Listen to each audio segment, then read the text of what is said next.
Yang terhormat Bapak David Naista selaku juri LKS Web Design 2024 tingkat Kabupaten Kebumen, yang kami hormati Bapak Ibu pendamping serta peserta LKS yang sangat kami banggakan. Syukur, marilah kita panjatkan kehadirat Allah Subhanahu wa Ta'ala yang telah memberikan nikmat dan rahmatnya kepada kita sehingga kita dapat berkumpul dalam technical meeting LKS Web Design 2024 dalam keadaan daring ya, yang jauh di tempatnya masing-masing. Salawat serta salam, marilah kita sanjungkan kepada junjungan kita Nabi Agung Muhammad Sallallahu Alaihi Wasallam yang kita nantikan syafaatnya kelak di akhir yaumul kiamah. Untuk mempersingkat waktu, kita langsung saja ke intinya. Untuk Pak David, saya informasikan untuk LKS Web Design 2024 tingkat Kabupaten Kebumen, peserta yang mengikuti ada 4 peserta dari SMK Ma'arif 9 Kebumen, dari SMK Taman Karya Madya Pertambangan, dari SMK Negeri 1 Kebumen, dan yang terakhir dari SMK Nawabakti Kebumen. Nah, itu nanti untuk acara technical meeting LKS hari ini sepenuhnya saya serahkan kepada Bapak David. Kepada beliau kami persilahkan. Baik Bu, terima kasih. Saya Wali, Assalamualaikum warahmatullahi wabarakatuh. Waalaikumsalam warahmatullahi wabarakatuh. Sebelumnya saya ucapkan terima kasih untuk Ibu Ferninda dan para panitia yang menyediakan waktunya, serta para pembimbing dan peserta yang bisa hadir waktu technical meeting ini. Jadi salah satu permintaan saya agar technical meeting dimajukan supaya kita bisa lebih siap nanti untuk pelaksanaan lombanya ketika hari H. Jadi untuk kesempatan kali ini kita akan coba mulai untuk technical meetingnya. Untuk Bapak Ibu pembimbing dan peserta sudah dapat kisi-kisinya sebelumnya? Sudah, Pak. Oh, sudah ya. Berarti kalau sudah kita bisa bahas untuk kisi-kisi dan soalnya yang akan kita kerjakan nanti. Jadi setelah saya lihat dari rundown kegiatannya di hari pertama dan hari kedua, kita akan ada sedikit perubahan jadwal. Mungkin nanti kita akan bahas ketika technical meeting ini dimulai. Baik Bapak Ibu dan peserta, bisa saya mulai untuk technical meetingnya? Bisa, Pak. Bisa, Pak. Oke, baik.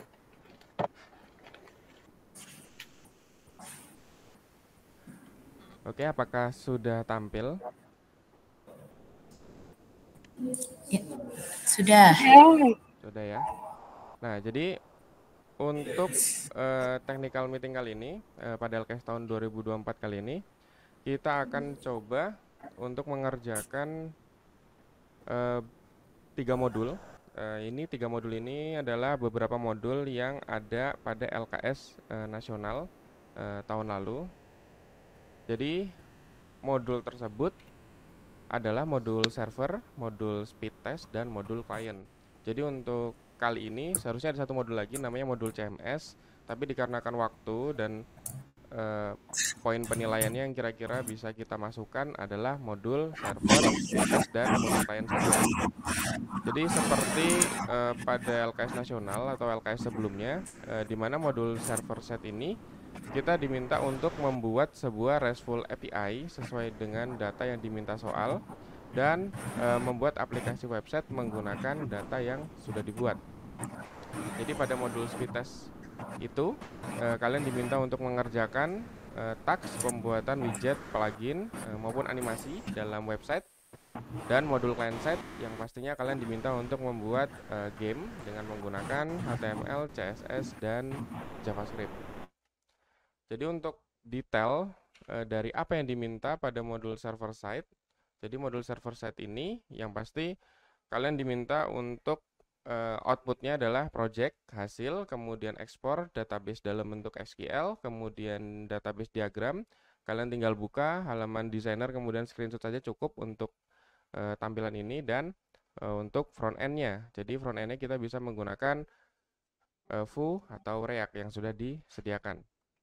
Kemudian yang disediakan itu ada database-nya. Jadi database sudah ada. Kalian bisa gunakan, bisa bebas mau ditambah, diubah, mau dihapus, itu bebas semuanya. Kemudian ada Postman.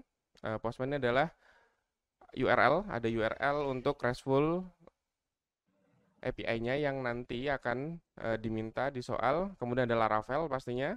Kemudian ada template. Jadi di sini kalian tidak perlu untuk melakukan desain karena sudah ada template-nya. Dan pastinya kita sediakan Vue, JS, Angular, dan React. Kemudian untuk modul speed test, nah modul speed test ini kalian diminta untuk membuat ya hal-hal kecil seperti widget maupun plugin. Ya contohnya di sini diminta untuk seperti chart, kemudian untuk perubahan gambar untuk grayscale dan yang sudah ada warnanya, kemudian untuk perhitungan data JSON. Nah itu semuanya akan ada di pengerjaan modul speed test ini. Jadi resource yang disediakan yang pasti ada gambar, ada video, contoh seperti apa yang harus dibuat. Kemudian ada request, outputnya itu seperti JPG untuk yang part A, kemudian HTML, CSS itu untuk part B, kemudian JS untuk part C, dan PHP untuk part D. Nanti untuk lebih jelasnya kita langsung buka kisi-kisinya. Kira-kira seperti itu. Selanjutnya untuk modul klien. Nah untuk modul klien ini ya sama seperti LKS nasional. Jadi kita diminta untuk membuat aplikasi atau game dengan menggunakan JavaScript maupun CSS. Jadi di sini tidak disediakan jQuery maupun resource JavaScript lain. Jadi tidak ada library apapun. Sesuai dengan notes yang ada di sini, tidak boleh menggunakan framework CSS maupun JS. Jadi kalian diminta untuk membuat game ini dengan menggunakan JavaScript Vanilla JS atau mulai dari nol. Kemudian untuk lebih jelasnya di sini saya akan coba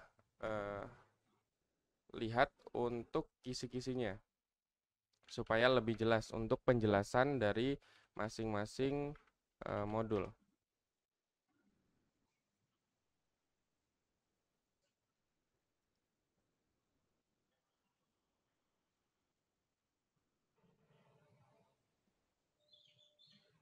Sebentar saya tampilkan terlebih dahulu untuk kisi-kisinya.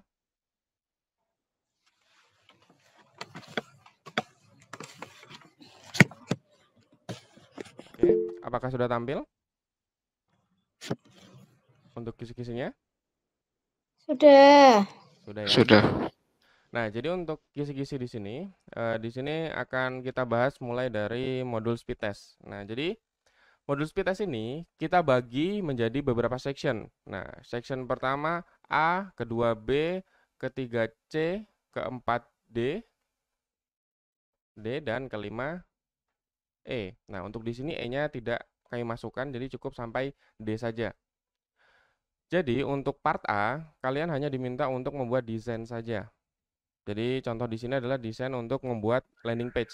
Di mana pada landing page ini, kalian diminta untuk membuat navigasi, logo, menu dengan drop down, kemudian hero section dengan heading text, dan call to action, button. Jadi, kalau misalnya kalian buka website, pertama kali buka itu ada banner, kemudian ada button yang bisa diklik, nah itu namanya call to action button. Jadi cukup membuat desainnya saja. Jadi di sini outputnya adalah JPG. Jadi kalian tidak diperlukan untuk membuat coding HTML CSS-nya, cukup JPG-nya saja. Terus kalau misalnya ada pertanyaan, terus kita desainnya pakai apa? Nah, itu bebas. Di sini disediakan untuk software kita kan sediakan Adobe, bisa menggunakan Photoshop ataupun Illustrator. Kemudian untuk yang B, main story layout. Jadi di sini kalian diminta untuk membuat tampilan seperti ini. Jadi ini penggunaan grid, di mana kalian diminta untuk membuat 3 kolom. Jadi di sini kalian menggunakan HTML dan CSS. Jadi untuk part B itu sudah layout, jadi kalian harus menggunakan HTML dan CSS. Nah di sini contohnya seperti ini. Jadi bebas di sini kalian bisa menggunakan satu file HTML saja, kemudian CSS-nya kalian selipkan di situ, atau kalian buat file CSS kemudian di linkkan ke HTML juga tidak apa-apa. Intinya kalian buat tampilan seperti ini. Nah, kalau di soal ini kan tidak ada responsif ya, jadi ya cukup tampilannya seperti ini aja. ikuti dengan permintaan soal. Tapi kalau misalnya soal ada minta responsif, ya ikuti juga. Soal berarti minta responsif. Kalau di sini hanya diminta 3 kolom, terus untuk tingginya, ini kalian bisa tembak saja, yang penting kolomnya ada 3. Intinya bentuknya sama seperti soal. Kemudian untuk part C, nah part C ini kita sudah bermain dengan kanvas. Kalau yang part A tadi desain, part B itu HTML CSS, nah part C itu biasanya dengan kanvas. Nah di sini kalian diminta untuk membuat chart. Nah di sini kalian diminta sesuai dengan soal chart yang diberikan berdasarkan data yang sudah ada di media files. Jadi kanvasnya berukuran 600 kali 40 pix 600 kali 400 pixel. Jadi kalian harus ikutin ukurannya. Jadi kalian buat ukuran sesuai dengan permintaan soal pun itu udah ada nilainya. Jadi ikuti saja sesuai dengan permintaan soal. Kemudian berada di tengah dan bentuknya seperti ini. Jadi nanti akan ada data dan kalian bisa tampilkan dalam bentuk kanvas. Kira-kira seperti itu. Selanjutnya untuk C2 masih berhubungan dengan JavaScript. Jadi kalian diminta untuk membuat gambar dan ada slider di tengahnya. Ini kalian bisa geser ke kiri maupun ke kanan. Jadi kalau misalnya kalian geser ke kiri, berarti yang sebelah kanan dia akan berubah menjadi gambar yang sudah ada warnanya. Sedangkan kalau kalian geser ke kanan, nah yang sebelah kiri akan bertambah gambar yang grayscale atau yang tidak memiliki warna atau hitam putih. Jadi ini kita bisa slider ke kanan maupun ke kiri. Itu bebas. Kita bisa arahkan ujung ke kanan dan ujung ke kiri. Jadi soalnya seperti itu, intinya seperti itu. Nanti kalian disediakan gambar, kemudian kalian bisa buat jadi grayscale. Selanjutnya, scope.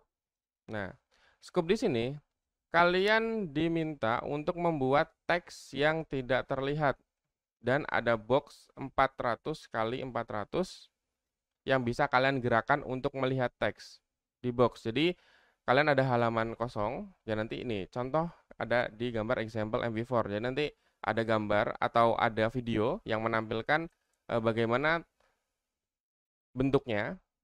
Jadi ikuti aja sesuai dengan video yang diberikan. Jadi intinya gambarannya adalah kalian diminta untuk membuat halaman ini kosong, tidak ada apa-apa, tapi ada box yang bisa kalian geser. Nah, di box itu kalian bisa lihat teks yang ada di dalamnya.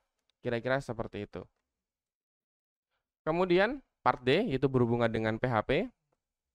Jadi di sini kalian akan diberikan teks atau kata yang ada di file JSON dan kalian ada template yang bisa kalian gunakan. Jadi kalian cuman merubah bahasa berdasarkan dari bahasa yang diberikan. Jadi kalau misalnya bahasanya ada bahasa Inggris, ada bahasa Belanda, ada bahasa Indonesia, ada bahasa Jerman, nah kalian tinggal pilih change language, otomatis bahasanya berubah sesuai dengan data yang diberikan. Itu menggunakan PHP. Jadi kalian tidak perlu menggunakan JavaScript, kalian cukup menggunakan PHP karena di sini dimintanya menggunakan PHP. Bisa kalian menggunakan method atau bisa kalian gunakan session, bebas. Yang penting kalian gunakan PHP sesuai dengan soal. Kemudian untuk yang dua adalah chat analistik. Nah, chat analistik di sini adalah kalian diberikan data JSON berupa message dari dua orang. Jadi kayak chat dari A dan B. Jadi pengirim dan penerima.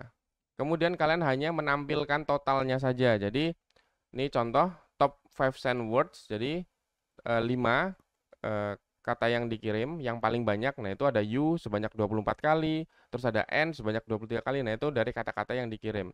Kemudian total pesan dikirim, pesan diterima. Kemudian rata-rata karakter yang dikirim dan rata-rata panjang karakter yang diterima. Nah itu kalian tinggal hitung saja. Kalian tinggal parsing data JSON, kemudian array-nya kalian hitung, nah nanti kalian tampilkan sesuai dengan permintaan. Ya, kira-kira seperti ini. Lalu, yang D, untuk yang ketiga, kalian diberikan gambar, dan kalian tinggal masukin watermark di gambar tersebut. Tapi menggunakan PHP. Bukan kalian simpen gambar, kemudian pakai CSS, ada watermark, kalian tempel di atas, itu tidak akan ada poin penilaian. Jadi, poin penilaian di sini adalah dengan menggunakan PHP untuk watermarknya. Jadi nanti akan ada dua gambar. Gambar pertama adalah gambar untuk base-nya, dan yang kedua adalah gambar untuk watermark-nya. Jadi kira-kira seperti itu untuk modul speed test yang akan kita kerjakan. Mungkin sebelum saya lanjut untuk modul server dan modul client, ada pertanyaan sebelumnya?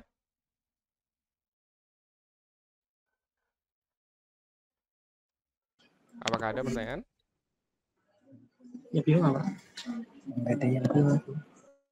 Jika ada yang masih kurang jelas atau mungkin ada tambahan, boleh langsung ditanyakan, tidak apa-apa. Daripada ditahan nanti malah lupa. Boleh? Ada yang mau tanya?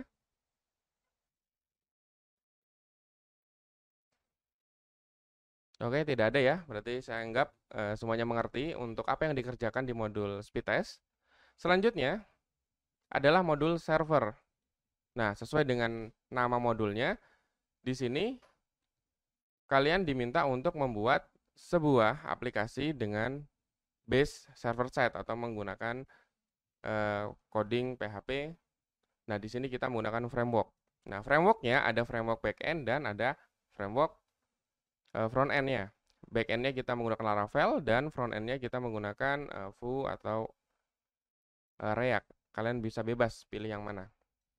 Kemudian di sini introduction-nya adalah sebuah perusahaan dengan nama Formify.ing points you as a web developer to build website which is possible for user create form dynamically according the question types such as short answer, paragraph, date input, multiple choice, dropdown, dan checkbox. Jadi di sini perusahaan dengan nama Formify meminta kamu sebagai web developer untuk membuat sebuah website di mana di situ websitenya bisa membuat form secara dinamik. Jadi cara paling gampang adalah atau tampilan yang untuk gambaran kalian adalah paling gampang kalian diminta untuk buat seperti Google Form. Jadi ketika mau buat Google Form, kalian tinggal pilih mau short answer, paragraph, inputnya date, atau multiple choice, atau drop down, atau checkbox. Kalian bebas untuk memilih pilihannya. Intinya gambarannya seperti Google Form. Nah, user diminta untuk membuat form, bisa men-share form, dan untuk submit form. Jadi ada dua halaman di mana yang pertama kita bisa buat formnya, yang kedua user bisa isi formnya. Dan untuk halaman yang pertama tadi bisa melihat respons dari formnya ya, sama persis seperti Google Form. Jadi ada yang punya itu bisa buat form, terus kalau di share dan link itu diikutin sama orang dan orang itu bisa isi sesuai dengan form yang sudah dibuat sebelumnya. Gambar-gambarnya seperti itulah gambarannya. Kemudian di sini ada dua page di modul ini. Page pertama adalah RESTful API, di mana kalian diminta untuk membuat RESTful API untuk metode sesuai dengan permintaan di soal. Dan selanjutnya kalian diminta untuk membuat front end. Nih, front end dengan menggunakan provided JavaScript framework. Jadi JavaScript yang disediakan. Jadi ada React, Angular, dan Vue. Dan data harus berasal dari RESTful API yang sudah dibuat sebelumnya. Jadi, kalian diminta untuk buat RESTful dulu, baru buat front end-nya. Jangan kebalik. Karena di sini ada must come from, berarti harus dibuat dari RESTful API-nya. Jadi, pertama buat API dulu, baru buat front end-nya. Kemudian, di sini kita sediakan media untuk support. Yang pertama adalah Postman, itu adalah URL-nya. Jadi kalian tinggal buka saja Postman-nya, terus ada URL-nya, kalian tinggal ikutin.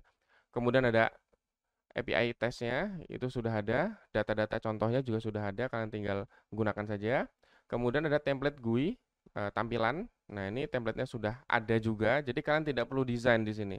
Jadi ikutin saja dan pakai saja template-nya. Kemudian ada SQL. Nah, SQL ini database yang sudah diberikan data, supaya kalian tidak perlu buat table, kolom, maupun insert data lagi. Jadi sudah ada semuanya, kalian tinggal gunakan. Tapi kalau misalnya untuk database-nya tidak sesuai atau ingin kalian rubah, itu bebas. Ini dipersilahkan. Jadi kita sudah disediakan, kalian butuh rubah ya tinggal dirubah, tidak apa-apa. Kemudian untuk RESTful API-nya, nah di sini kita ada user yang diminta. Nah, ini ikutin soal. Kalau misalnya usernya bentuknya seperti ini, ya ikutin saja. Jadi kalau 3 user ini ada, otomatis dapat poin penilaian. Pokoknya ikutin saja semua soal karena semua poin-poin kecil itu ada nilainya semua. Jadi contohnya di sini user pertama adalah user 1 @webpage.id. passwordnya adalah password 1. Kemudian user 2 @webtest.id password 2, dan yang user ketiga sedikit berbeda, user 3 @workskill.org passwordnya password 3. Nah, 3 user ini bisa login, otomatis dapat poin. Kemudian di sini authentication. Nah, token must be generated by Sangstrom. Ya, Sangstrom. Jadi kalian diminta untuk generate tokennya berdasarkan Sangstrom. Jadi tidak boleh generate sendiri, tidak boleh MD5, ikuti dari token yang di-generate menggunakan Sangstrom. Dan request header menggunakan authorization barrier. Oke ya. Jadi kalian ikuti, karena untuk LKS nasional pun juga sedikit hal seperti contoh token seperti ini juga memiliki pengaruh yang besar, karena token ini nanti akan dipakai untuk halaman-halaman lain. Jadi kalau tokennya udah salah, otomatis halaman lain juga salah. Kira-kira seperti itu. Nah, di sini contoh untuk URL-nya adalah /API v1 auto login, kemudian dengan metode post memasukkan email dan password. Kemudian kalau misalnya ini tidak dimasukkan, akan ada validasi.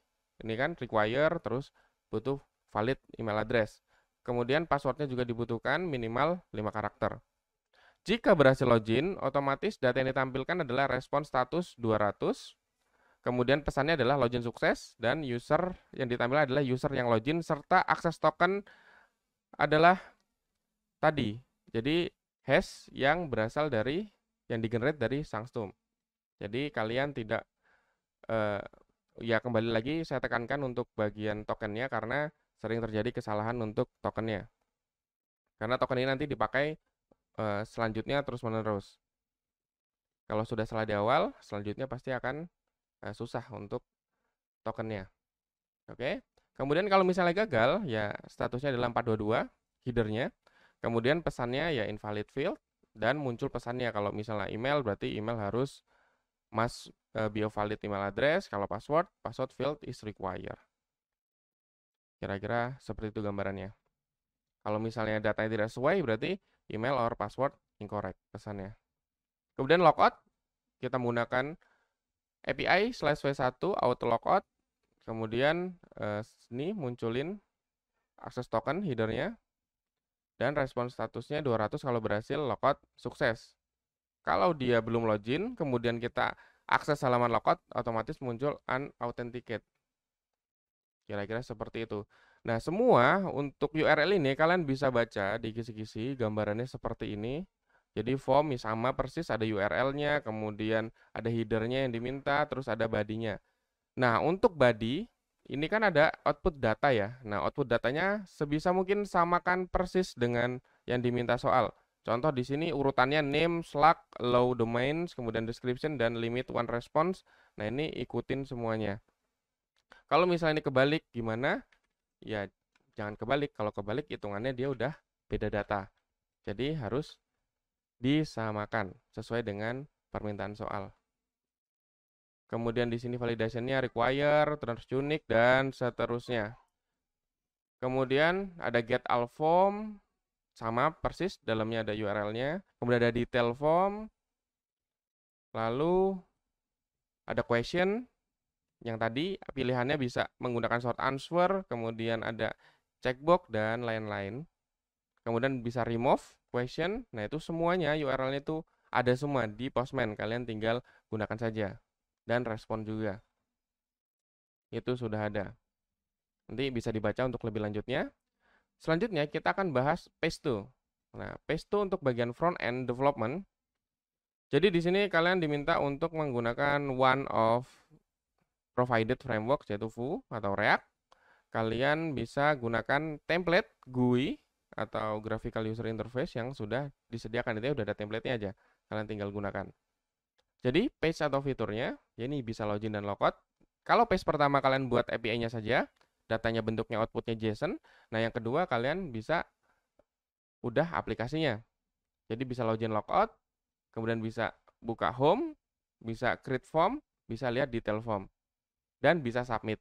Udah itu aja untuk bagian front end-nya. Bisa login logout, home, buat form, detail, dan bisa submit. Kemudian untuk IRD-nya, ini adalah gambaran IRD-nya yang sudah disediakan. Jadi allow domain, response, form, answer, user, question, migration, personal access, file job, dan password reset itu udah ada semua. Jadi tinggal kalian kalau misalnya nggak sesuai ya tinggal dihapus. Kalau misalnya mau ditambah silahkan ditambah. Mau diubah fieldnya juga silahkan. Yang penting kita sudah sediakan untuk database-nya. Nah, untuk interaction ya nanti kita bahas ketika pelaksanaan lomba saja untuk lebih lanjutnya. Kira-kira seperti itu untuk modul server. Apakah ada yang mau ditanya untuk modul server ini? Sebelum kita lanjut ke modul klien.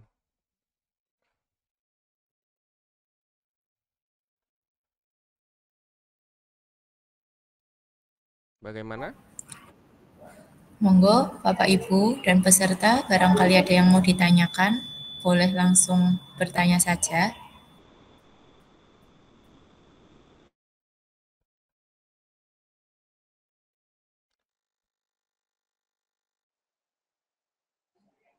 Belum.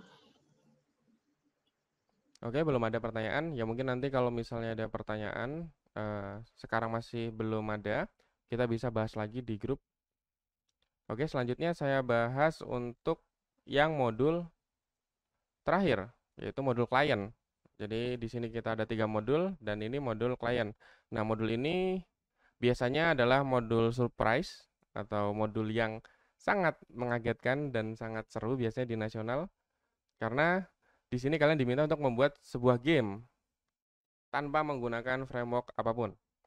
Jadi di sini introduction-nya adalah people love to play challenging games which require the player's effort not to think. Jadi kalian diminta untuk membuat sebuah game di mana orang itu sangat suka untuk bermain dengan game ini dan membutuhkan pemikiran lah, intinya gamenya nggak asal klik-klik doang, jadi ada ininya, ada perhitungannya. Jadi di sini sangat challenging dengan menggunakan angka yang nanti akan muncul di sini nih. Jadi di contoh gamenya kan ada angka-angkanya nih. Intinya nama gamenya adalah Hexagon. Nah di sini namanya Hexaria. Jadi adalah fun multiplayer math puzzle game, di mana di sini bentuk heksagonal. Kalian klik-klik untuk posisinya, nanti akan otomatis akan muncul angka-angkanya. Nah, waktunya di sini untuk nasional ya sekitar 5 jam, tapi nanti kita akan sesuaikan dengan waktu yang ada kita lakukan, dan untuk fitur gamenya pasti tidak akan sebanyak ini. Pasti akan kita kurangi sesuai dengan waktu yang nanti kita sesuaikan. Jadi di sini otomatis ada komponen yang harus dibuat, contoh game title, kemudian 10x8 hexagon blocks atau kotak-kotaknya itu 10x8, kemudian boot player name, kemudian boot player score, kemudian ada current hexagon, ada new game button, leaderboard, sort functionality. Jadi 8 komponen ini ada, otomatis akan ada poin. Misalnya 8 nggak ada, cuma ada 2 atau 3, ya otomatis yang nggak ada itu akan dikurangi. Jadi meskipun tidak jalan gamenya, kalau misalnya 8 ini ada komponen, otomatis dapat poin. Jadi kalau misalnya kalian tidak bisa mengerjakan langsung full seluruh game, pasti kalian kerjakan yang kecil-kecil aja, yang gampang untuk dapat poin. Kayak contohnya, oh game title, ya udah kasih aja judul. Misalnya contoh di sini Hexaria. Kemudian ada 10x8 hexagon block, ya udah bikin blok 10x8 ya, kira-kira seperti itulah gambarannya.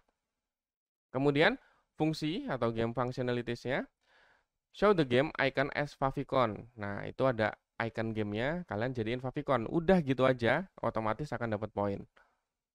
Jadi semua titik poin ini, kenapa kok ada banyak sampai 34 ini? Ya itu untuk poin penilaiannya kita itu ada 34. Makanya apapun yang kalian kerjakan kecil-kecil itu pasti akan ada poinnya. Dan kita poin penilaiannya bisa lebih dari 34 ini. Makanya apapun yang kalian kerjakan, soal minta sedikit kecil-kecil ini ada poin penilaiannya. Jadi ya jangan inilah, apa namanya, kalau misalnya oh kira-kira udah susah, nggak usah dikerjain, ya nggak gitu. Kalian kerjain yang kecil-kecil otomatis akan dapat poin. Kayak contoh nih, hanya menampilkan icon jadi favicon, otomatis sudah akan muncul poinnya. Kemudian welcome screen should show when the page is load. Jadi ada muncul welcome screen ketika di refresh page welcome streamnya ada, itu otomatis akan dapat poin juga. Kemudian muncul instruction gimana cara bermain gamenya, itu ada. Kemudian game instruction should appear in animated way. Jadi ketika muncul ada animasinya, itu akan dapat poin lagi. Kemudian player bisa pilih mau lawan player 2 atau lawan bot. Kemudian player 1 bisa start game. Kemudian user kalau misalnya pilih player 2 berarti masukin nama player 1 dan player 2. Kalau misalnya user pilih bot berarti player 1 tidak perlu memasukkan nama botnya, jadi cukup namanya dia saja. Nah, dari 8 ini udah dikerjakan, ya otomatis akan dapat 8 poin sesuai dengan yang kalian kerjakan. Kemudian player 1 bisa pilih level. Nah, level ada easy, medium, hard. Kemudian play game, disable kalau misalnya belum masukin nama. Kemudian game block 10 kali 8. Jadi ketika udah diklik play game, otomatis akan muncul 10 kali 8 hexagon block. Nah, jadi akan muncul ini 8 hexagon seperti ini 10 kali 8. Nah, kalau ini muncul ya itu otomatis bentuk gamenya ada poinnya juga.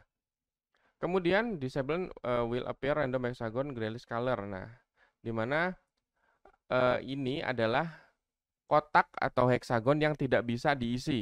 Jadi contoh di sini kalau kita lihat, nah ini ada yang berwarna abu-abu. Kalau ini kita zoom, nah ini ada abu-abu. Nah yang abu-abu ini tidak bisa dipilih. Kalau misalnya levelnya easy, yang tidak bisa dipilih cuma 4. Terus kalau misalnya dia 6 berarti itu medium. Kalau dia 8 berarti dia pilih yang hard atau levelnya yang hard. Kemudian player 1 berwarna merah dan player lain berwarna biru. Kemudian red takes first turn, jadi jalan pertama kali yang warna merah. Kalau di catur yang putih dulu yang jalan. Nah, sama persis seperti itu. Jadi di sini yang merah dulu yang jalan. Jadi cara mainnya adalah gampang banget. Player tinggal klik aja. Player 1 atau player 2 klik aja hexagon yang kosong. Terus otomatis kalau misalnya lawan bot otomatis automatically filling. Jadi kalau misalnya playernya pilih lawan bot, berarti player 1 ketika klik, terus player 2 atau botnya otomatis dia klik. Tapi kalau misalnya kita pilih player 1 dan player 2, berarti player 1 klik, player 2 juga klik.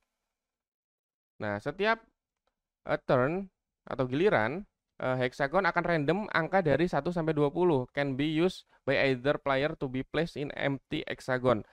Jadi, ketika kita klik hexagonnya, otomatis dia akan random dari 1 sampai 20. Jadi kalau misalnya contoh di sini saya yang warna merah nih. Saya klik nih. Tek, otomatis dia akan random dari 1 sampai 20. Oh, ternyata dapatnya 11. Terus habis itu player yang biru klik. Random 1 sampai 20. Oh, ternyata dapat 19. Dan seterusnya. Jadi kira-kira seperti itu. Kemudian current turn hexagon should be displayed on the screen to tell player what color and number hexagon that will put. Jadi giliran siapa hexagonnya yang akan tampil, dia akan muncul di screen. Jadi apa warnanya dan angkanya berapa. Jadi contoh di sini biru dan warna merah dan angkanya. Nah contoh nih di sini current 11 warna biru. Jadi ini gilirannya si Irfan.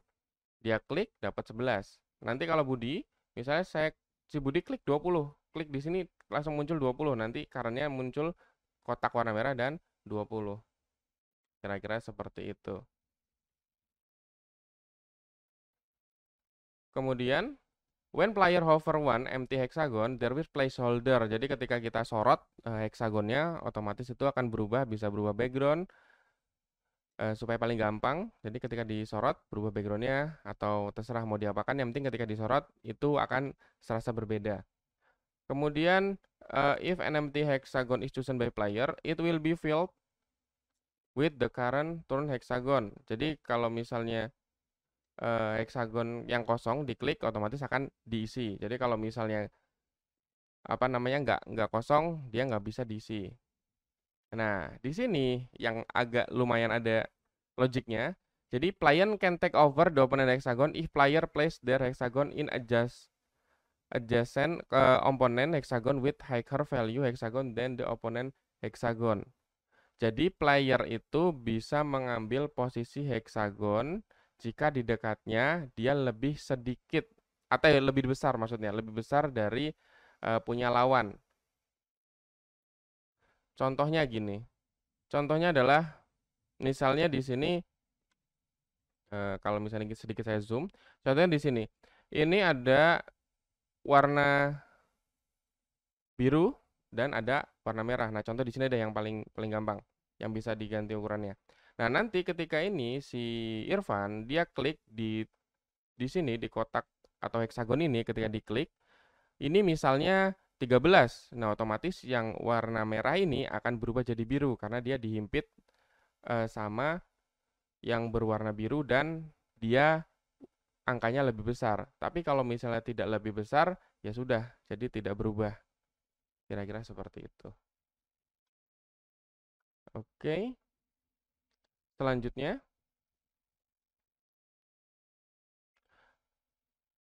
nah, when player plays a new hexagon, oh ya nih nomor 20 dulu.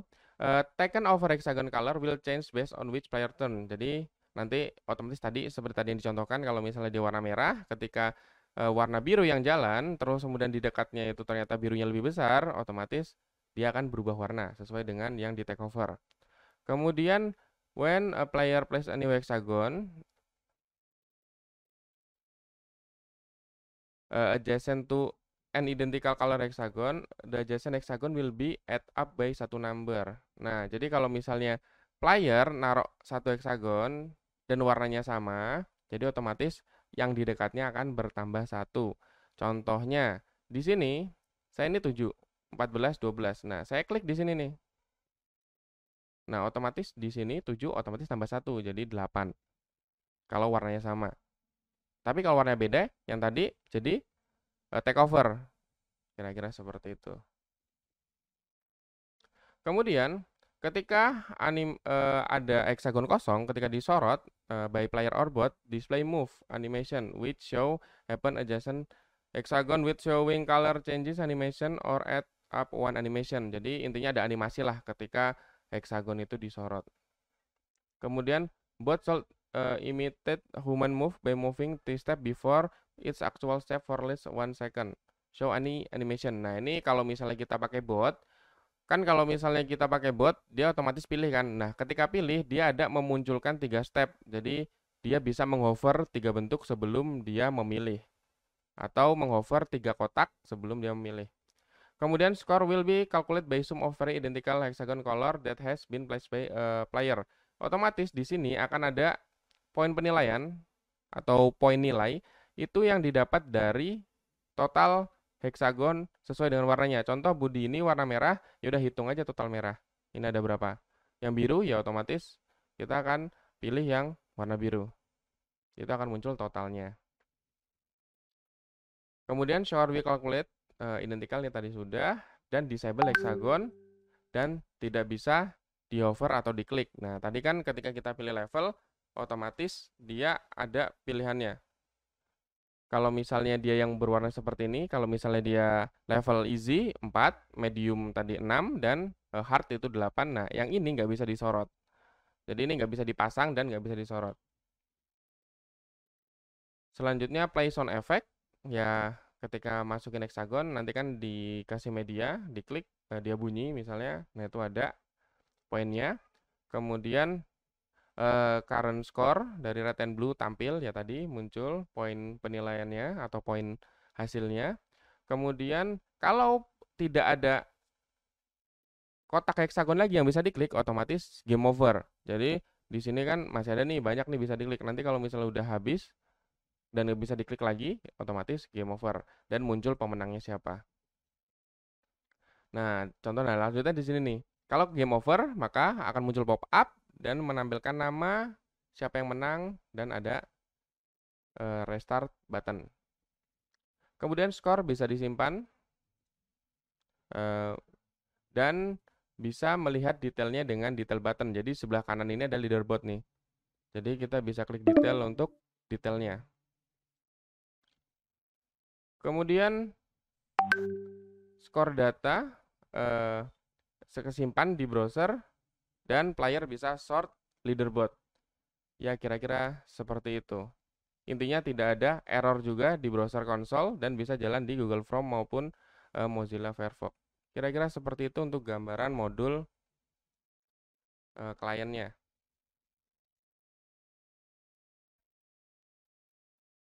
Kira-kira seperti itu. Mungkin untuk modul ini apakah ada pertanyaan?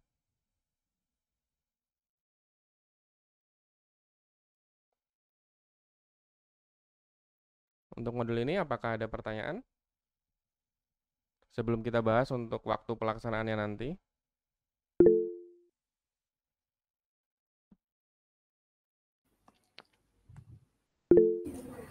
Oke, dipersilahkan. Sepertinya Mas Albab Rizik ya mau bertanya. Ya, silakan yang mau tanya dulu. Ya, izin bertanya Pak, untuk model klien ini harus pakai Canvas atau gimana Pak? Terima kasih. Modul klien ini bebas, intinya jalan. Oke, terima kasih Pak. Baik. Ada lagi yang mau ditanyakan? Oke, silahkan Mas Fajar Arianto. Oke, terima kasih sebelumnya. Pak, izin bertanya terkait gamenya, apakah harus sesuai dengan yang dicontohkan? Terima kasih. Oh iya, untuk gamenya ya sesuai dengan permintaan soal. Kalau misalnya untuk tampilan bebas, tapi yang penting sesuai dengan permintaan soal. Kayak misalnya gamenya namanya Hexaria, ya udah kasih nama aja Hexaria. Kemudian gamenya bentuknya ada 10x8 kotak, ya berarti buat 10x8 kotak dan seterusnya. Intinya ya bentuk gambaran gamenya mirip seperti permintaan soal. Kalau misalnya warnanya beda ya nggak masalah. Kira-kira seperti itu. Baik Pak, terima kasih. Mungkin ada lagi yang mau ditanyakan?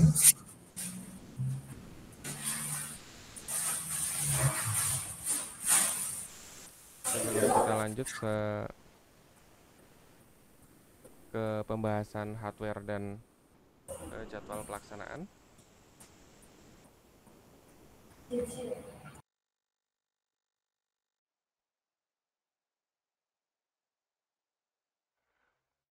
Oke, sudah semuanya?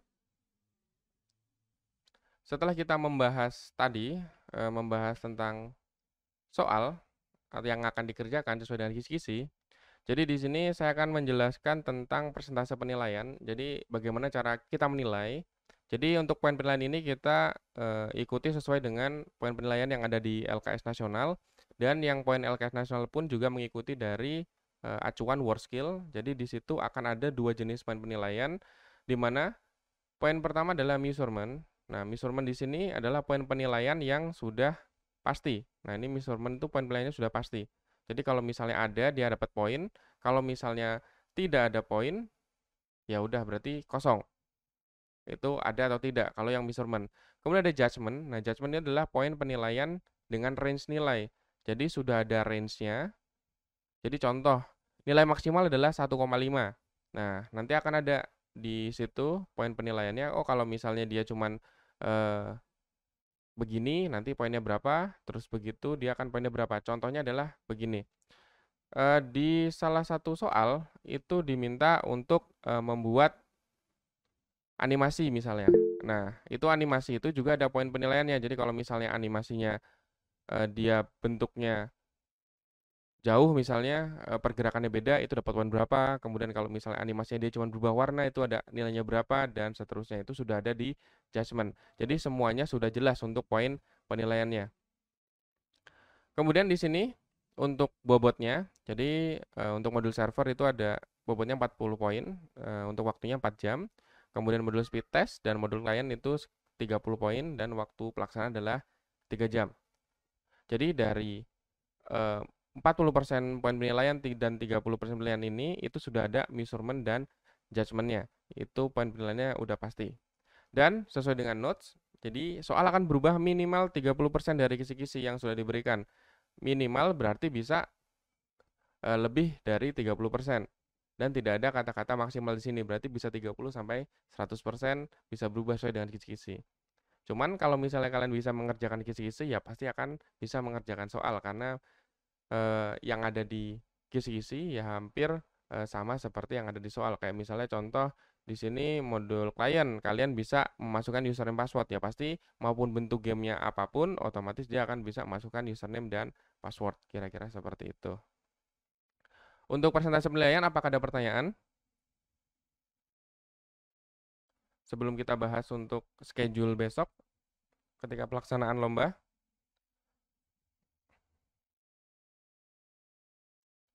Oke, belum ada ya untuk poin penilaiannya ya. Oke, selanjutnya kita akan bahas tentang schedule. Jadi di sini untuk schedule pelaksanaan kita ada sedikit perubahan di mana kemarin waktu di Juknis itu kan ada pembukaan hari pertama ya. Jadi kita tidak bisa mulai dari pagi. Jadi sepertinya untuk hari pertama kita akan geser untuk modulnya. Jadi modul hari pertama adalah modul server. Jadi modul server itu 4 jam, kita akan mulai langsung. Jadi kalau misalnya pembukaan dan acara seremonial lain sudah bisa selesai lebih cepat, ya mungkin kita juga bisa mulai lebih cepat. Jadi untuk modul hari pertama, kita akan mengerjakan modul server. Kalau misalnya di Juknis itu sekitar jam 9 itu sudah selesai. Jadi kita jam 9 bisa melakukan persiapan dan briefing soal. Tapi kalau misalnya waktunya mundur ya kita sesuaikan dengan waktu pembukaan saja. Jadi kalau misalnya mundur ke jam 10 ya kita mulai jam 10.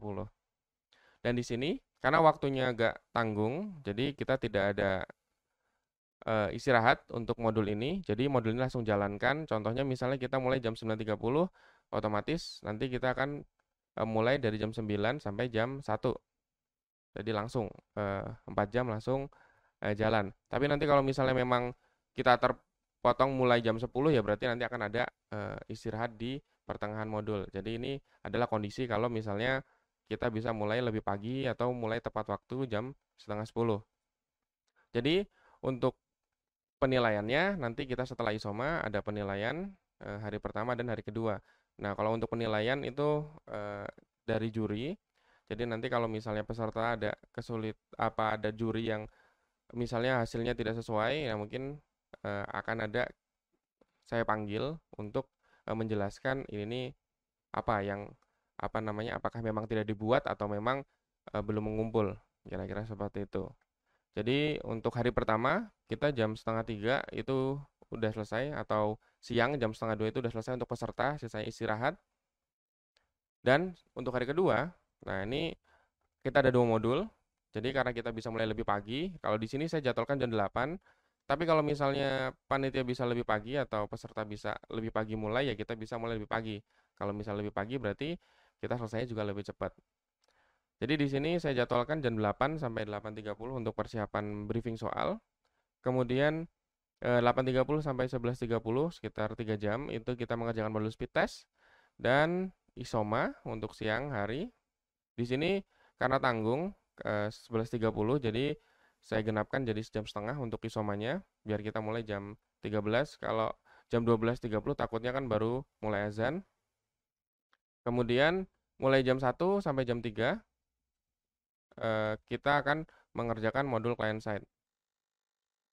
Kira-kira seperti itu. Dan sampai selesai adalah penilaian hari kedua.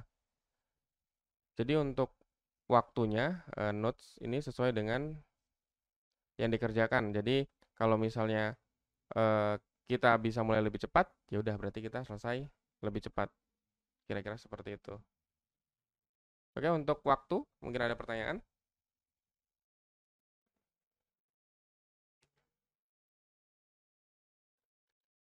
Apakah ada pertanyaan untuk waktu pelaksanaan kita besok? Atau misalnya ada yang keberatan atau ada usul?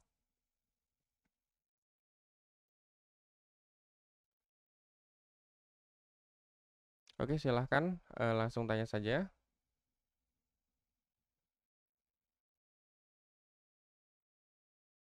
Silakan Ibu Devi Larasati.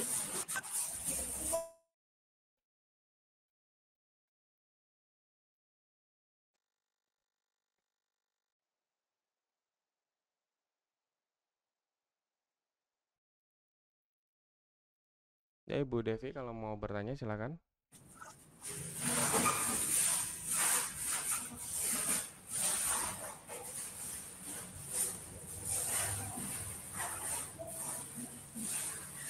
Sepertinya kepencet Pak itu Pak. Oh, sepertinya kepencet. Oke, berarti saya lanjut saja ya. Oh iya, ini saya ada sedikit perubahan. Saya salah tulis, ini jam 16 ya. Jadi 3 jam untuk modul client side. Kita mulai jam 1, berarti selesai jam 4 ya. Oke, selanjutnya untuk spesifikasi hardware atau software yang kita sarankan. Jadi untuk software ini kita menyamakan dengan LKS nasional. Jadi karena LKS nasional itu offline, jadi kita hanya sediakan Adobe untuk editornya, untuk editing. Kan di modul speedtest kan ada desain ya di part A. Nah, itu untuk editingnya kita sediakan Illustrator dan Photoshop. Karena di nasional kan offline. Nah, ini kebetulan karena online, apakah ada yang mau saran menggunakan Figma atau yang lain? Kalau misalnya semuanya setuju, mungkin kita bisa tambahkan Figma untuk softwarenya. Cuman kalau misalnya cukup dengan ini ya, ini aja untuk softwarenya. Oke, silakan yang mau menyarankan softwarenya.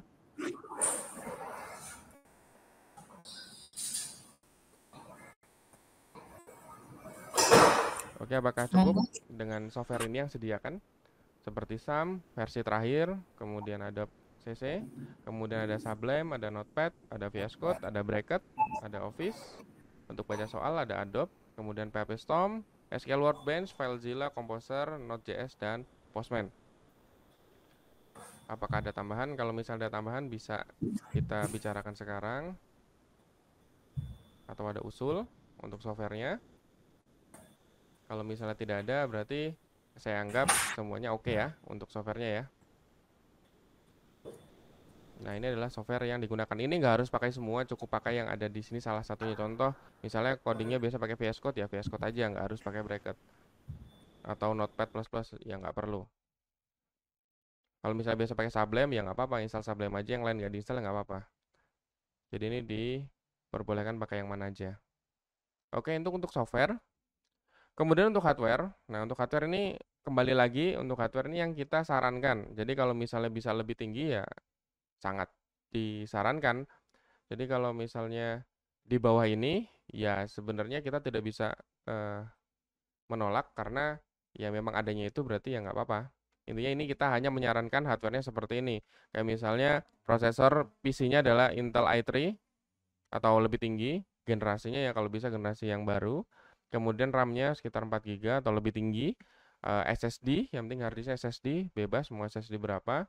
Kalau di sini contohnya 250 atau lebih tinggi. OS-nya udah pasti Windows, kita tidak menggunakan Apple ya atau Linux. Jadi biar sama semua kita pakai Windows. Kemudian monitor bisa 20 sampai 24 inch.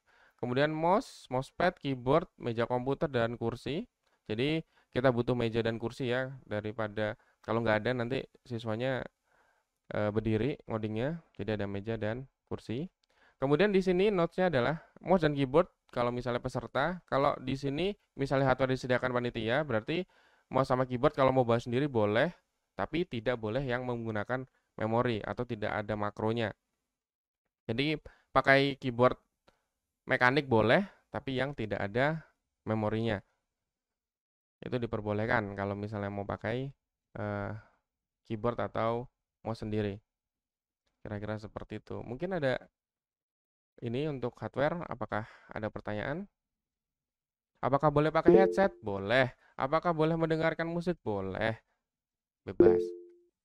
Intinya tidak di luar dari spesifikasi yang diminta. Oke? Silakan kalau mau ada yang tanya untuk asal hardware dan softwarenya. Oke, silakan Mas Alba Prizik. Tadi Bu Devi sudah bertanya katanya, tapi suaranya tidak masuk Pak David. Oh iya Bu. Ya, ini siswanya yang akan bertanya. Silakan Mas Alba Prizik. Untuk softwarenya bisa ditambahkan Figma, bisa nggak Pak? Kalau tambahkan Figma, kalau untuk semuanya setuju boleh kita tambahkan Figma. Bagaimana semuanya apakah setuju kalau kita tambahkan Figma? Tapi untuk nasional sepertinya tidak akan disediakan karena offline. Begitu pula nanti untuk di provinsi. Karena kemungkinan besar akan offline. Kalau untuk kabupaten masih kita berikan kelonggaran kalau misalnya mau pakai yang online. Tidak masalah. Karena kita kan juga online lombanya. Oke, apakah semuanya setuju? Atau ada yang keberatan kalau ditambahkan Figma?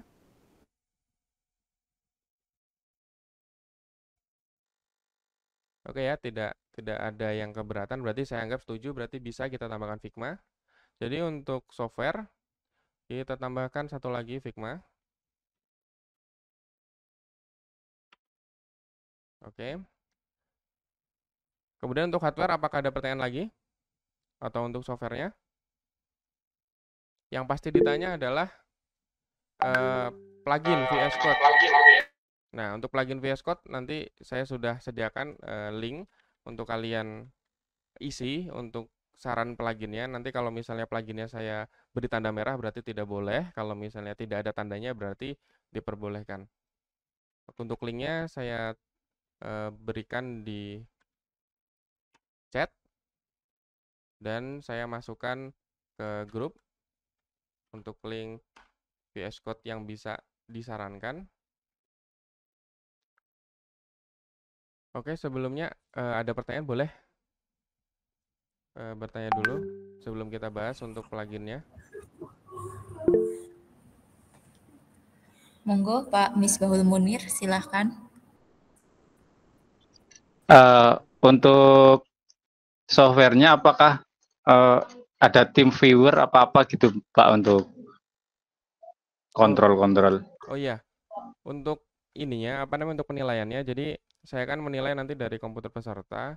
Jadi kalau misalnya untuk penilaian nanti kita akan install bisa TeamViewer atau UltraViewer bebas. Jadi nanti akan saya tambahkan software di sini untuk TeamViewer ya. Untuk pengecekan hasil peserta. Kira-kira seperti itu. Ada lagi yang mau ditanyakan? Udah cukup. Kebetulan saya lupa menambahkan Pak untuk TeamViewer-nya. Oke. Kalau misalnya sudah, sekarang kita akan bahas tentang extension VS Code yang akan digunakan. Jadi ini saya akan share untuk formnya. Oke. Nah, ini untuk extensionnya. Jadi kalian silakan masukkan nama plugin atau extension yang akan dimasukkan, akan ditambahkan. Kemudian versinya berapa, IDE-nya apa, kemudian URL-nya kalau ada malah enak kita tinggal bisa langsung saya lihat itu apa, yaudah tinggal masukkan aja. Nanti kalau misalnya contoh kalian mau masukkan apa di sini nomor 3, terus di sini saya tanda merah, nah otomatis itu tidak boleh. Kalau misalnya tidak ada tandanya berarti diperbolehkan. Nah ini bebas, kalian boleh mengajukan apa saja yang ingin kalian gunakan. Yang pasti yang tidak boleh itu yang bentuknya seperti snippet itu tidak boleh.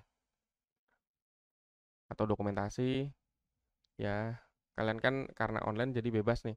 Kalau misalnya mau dokumentasi, kalian browsing aja, jadi nggak perlu pakai plugin itu. Oke, ada lagi yang mau tanya?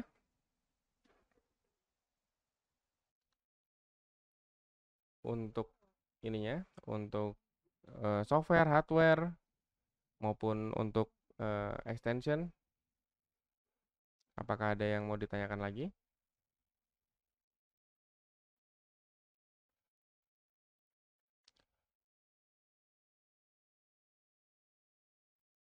Bagaimana Bu kalau untuk jadwal pelaksanaannya Bu Ferninda, apakah aman untuk panitia atau ada perubahan? Sementara tidak ada perubahan, Pak. Oke, baik Bu. Ini ada satu peserta yang ingin bertanya, Pak David. Ya, silakan Bu. Silakan Mas Alba Prizik. Jadi tadi bisa lihat dokumentasi secara online. Ya, boleh. Kita kan online nih, jadi bebas kalau misalnya mau kalian gunakan. Juga masih tingkat kabupaten, jadi saya bebaskan. Karena dulu waktu LKS nasional daring pun kita kalau misalnya mau browsing silahkan. Karena memang untuk waktu, untuk kesulitan modul itu udah kita sesuaikan. Kira-kira seperti itu. Tapi nanti untuk provinsi dan untuk nasional itu tidak ada.